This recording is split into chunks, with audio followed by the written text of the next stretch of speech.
آپ نے سنا ہوگا حضور نے سورہ رحمان کے بارے میں فرمایا ہے، سورۃ الرحمن عروس القرآن، یہ سورہ رحمان جو ہے یہ قرآن کی دلہن ہے۔ جیسے دلہن کو آپ خوشنما لباس پہناتے ہیں، آراستہ پیراستہ اس کو گہنے اور اس کو زیور پہناتے ہیں، تو جس طریقے سے سجاتے ہیں آپ دلہن کو، اللہ تعالیٰ نے ایک سورت قرآن مجید میں یہ ایسی رکھی ہے سورہ رحمان کہ اسے خوب سجایا ہے۔ اس میں الفاظ کا در و بست، اس کا اپنا ایک ڈیوائن میوزک ہے۔ وہ تو اللہ تعالیٰ قراء جو ہے، خاص طور پر مصر کے قراء، اللہ تعالیٰ ان پر رحمت نازل فرمائے، ان کی خطاؤں سے درگزر کرے۔ جس طرح قرآن کے انٹرنسک میوزک کو انہوں نے واضح کیا ہے، واقعہ یہ ہے کہ اگر یہ لوگ نہ ہوتے، شیخ عبد الباسط محمد عبد الصمد، شیخ محمود خلیل الحصری، یہ لوگ کہ جنہوں نے قرآن کے اس غنا، میوزک، یہ لفظ جو ہے آپ حیران نہ ہو کہ میں یہ کوئی شاید توہین کر رہا ہوں قرآن کی، حضور نے یہ لفظ استعمال کیا ہے، تغنو، اس قرآن کو اچھی سے اچھی خوشلحانی کے ساتھ پڑھو۔ من لم یتغن بالقرآن فلیس منا، جو قرآن کو بہتر سے بہتر انداز میں، اچھی سے اچھی آواز میں، خوشلحانی کے ساتھ پڑھنے کی کوشش نہیں کرتا، وہ ہم میں سے نہیں ہے۔ بلکہ ایک مرتبہ حضور رات کے وقت آپ گشت پر تھے اپنے ساتھیوں کے حالات معلوم کرنے کے لیے۔ حضرت ابو موسیٰ اشعری رضی اللہ تعالیٰ عنہ ایک صحابی ہیں، ان کے گھر کے پاس سے گزر ہوا، وہ رات کو تہجد پڑھ رہے تھے، کھڑے ہوئے کیف کے عالم میں قرآن تلاوت کر رہے ہیں۔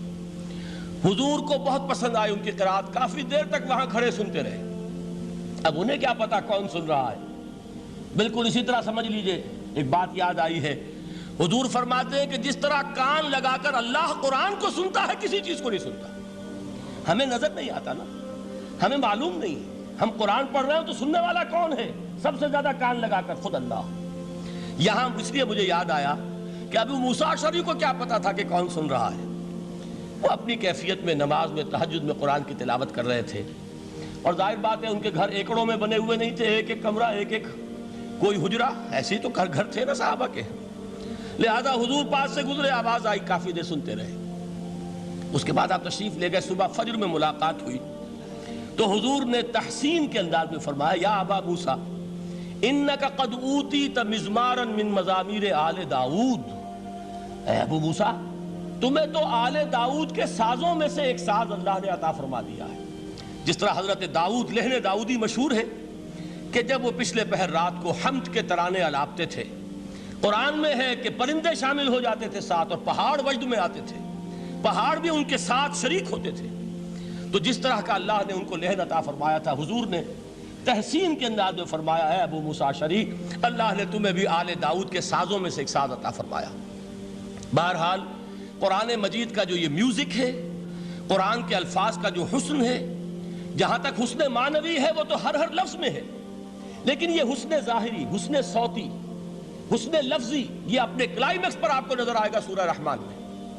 لیکن قرآن میں یہ سورت اس اعتبار سے بھی ممتاز ہے، اس کی 4 آیات پر ذرا توجہ کریں گے، عجیب حقائق سامنے آئیں گے۔ جہاں یہ قرآن مجید کے حسن صوت اور حسن لفظی کی معراج ہے، وہیں اس کی پہلی 4 آیات میں 4 چوٹی کی چیزوں کا ذکر ہے، سب سے اونچی چیزیں۔ پہلی آیت کیا ہے؟ الرحمن، ایک آیت ہو گئی۔ رحمان کیا ہے؟ اللہ کا نام ہے۔ کبھی آپ نے غور کیا اللہ کے ناموں میں سب سے پیارا نام کون سا ہوگا؟ رحمان۔ کیوں؟ اس کا مادہ کیا ہے؟ رحمت۔ ہمیں سب سے بڑھ کر جس چیز کی ضرورت ہے وہ کیا ہے؟ رحمت خداوندی۔ نام اچھی طرح سن لیجئے اس حضور کے قول کو۔ حضور فرماتے کوئی شخص جنت میں مجرد اپنے عمل کی بنیاد پر داخل نہیں ہو سکے گا جب تک کہ رحمت خداوندی دستگیری نہ کرے۔ کسی صحابی نے بڑی ہمت اور جرأت کا ثبوت دیا کہ پوچھ لیا، کیا حضور آپ بھی؟ جب آپ نے فرمایا کوئی شخص داخل نہیں ہو سکتا جنت میں محض اپنے عمل کی بنیاد پر جب تک کہ رحمت خداوندی جو ہے وہ دستگیری نہ فرمائے۔ پوچھا گیا کیا آپ بھی؟ آپ نے فرمایا ہاں میں بھی۔ آپ انداز کیجئے کہ اگر محمد الرسول اللہ بھی رحمت خداوندی کے ضرورت مند ہوں تو تاب دیگراں چہ رسد، ہماری تو سب سے بڑی ضرورت رحمت خداوندی ہے۔ اب یہ رحمت جو ہے قرآن مجید میں اللہ تعالیٰ کی یہ شان 2 الفاظ کے ذریعے سے آتی ہے، رحیم اور رحمان، اور کوئی مادہ نہیں ہے جس سے 2 نام بنتے ہوں اللہ کے۔ لیکن یہ مادہ ہے واحد رحمت کا کہ جس سے رحمان بھی ہے رحیم بھی ہے۔ رحیم صفت مشبہ ہے، رحمت دائم ہو جائے گی، مستقل ہوگی تو رحیم کہیں گے۔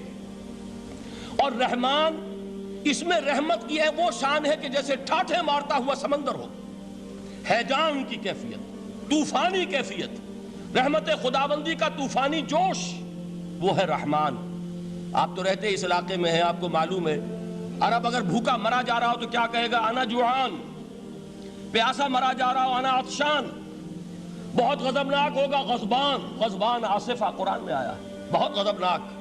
رحمان جس کی رحمت جو ہے جوش میں ہے، ٹھاٹھے مارتے ہوئے سمندر کے مانند۔ تو یہ اللہ تعالیٰ کے ناموں میں سب سے پیارا نام۔ اب آگے چلیے، الرحمن علم القرآن، رحمان نے قرآن سکھایا۔ رحمت خداوندی کا سب سے بڑا مظہر، رحمان کی رحمانیت کا سب سے بڑا مظہر قرآن ہے۔ ان میں جو منطقی ربط ہے اس کو سمجھتے جائیے۔ اچھا آپ یہ سوچئے، جو علم بھی انسان کو حاصل ہوا وہ کس نے دیا؟ اللہ نے۔ سائنس کا علم کس نے دیا؟ اللہ نے۔ علم آدم الاسماء کلہا، وہ علم الاسماء جو حضرت آدم کو دے دیا گیا تھا ازل میں، یہ اسی کا ظہور ہے، یہ اسی کی ایکسفولیشن ہے جو ہو رہی ہے اور ہوتی رہے گی ابھی۔ اور دوسرے علم ہے وہ کس نے دی؟ اللہ نے دی۔ لا یحیطون بشیء من علمہ الا بما شاء، مخلوق میں سے کوئی اللہ کے علم میں سے کسی شے کا احاطہ نہیں کر سکتا مگر وہ جتنا اللہ دینا چاہے۔ لیکن یہ کہ تمام علوم میں چوٹی کا علم قرآن۔ نوٹ کرتے جائیے، اب چوٹی کی چیزیں جمع کیجئے۔ اللہ کے ناموں میں چوٹی کا نام رحمان، اللہ نے جو کچھ انسان کو سکھایا اس میں چوٹی کا علم قرآن۔ خلق الانسان، انسان کو پیدا فرمایا۔ سوال یہ کہ حیوانات کو کس نے پیدا فرمایا؟ آسمان کس نے پیدا کیے؟ زمین کس نے پیدا کی؟ فرشتے کس نے پیدا کیے؟ کیا مطلب خلق الانسان؟ اس کی تمام مخلوقات میں اس کا کلائمیکس، اس کی تخلیق کی معراج، اس کے تخلیق کا نقطہ عروج انسان ہے۔ یہ ہے کہ جو مسجود ملائک بنا ہے۔ وَلَقَدْ كَرَّمْنَا بَنِي آدَمَ وَحَمَلْنَاهُمْ فِي الْبَرِّ وَالْبَحْرِ وَرَزَقْنَاهُمْ مِنَ الطَّيِّبَاتِ وَفَضَّلْنَاهُمْ عَلَى كَثِيرٍ مِّمَّنْ خَلَقْنَا تَفْضِيلًا۔ تو تخلیق میں سب سے اونچی تخلیق انسان کی، علموں میں سب سے اونچا علم قرآن کا، اللہ کے ناموں میں سب سے اونچا نام رحمان۔